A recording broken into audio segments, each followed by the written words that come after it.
வணக்கம். இந்த விவேகானந்தர் ரொம்ப ஹாஸ்ய உணர்வு ரொம்ப ஜாஸ்திங்க. ஆன்மீகத்தில் இருந்தார், ஹாஸ்ய உணர்வு இருக்குது. ஒரு தடவை ட்ரெயினில் அவர் வந்துன்னே இருக்கார் பாருங்கள். அவருடைய கோலத்தை பார்த்து 2 யூரோப்பியன்ஸ் அவர் பக்கத்தில் உட்காந்தவங்க பக்காவாக அவரை அவ்வளோ கலாட்டா பண்ணிட்டு இருந்தாங்க. இங்கிலீஷ் தெரியாது, சாதாரண ஆளுன்னு சொல்லிட்டு. அடுத்த ஜங்ஷன் வருது பாருங்கள். அடுத்த ஜங்ஷன் வரும்போது அவர் என்ன பண்ணார், ஸ்டேஷன் மாஸ்டரை இங்கிலீஷ்லேயே கூப்பிட்டு தண்ணி கொண்டு வாங்க அப்படின்னாரு. அவர் இவருக்கு நமஸ்காரம் பண்ணிவிட்டு தண்ணி கொண்டு வந்து கொடுத்தாரு.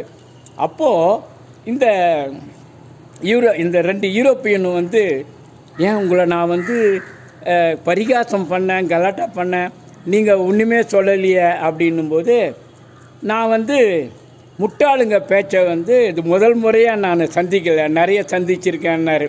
அவ்வளோ ஆசை. அவர் ஒரு தடவை என்ன பண்ணார் தெரியுங்களா, விவேகானந்தர் ஒரு காலேஜில் லெக்சரர் கொடுத்துன்னு இருக்கார்.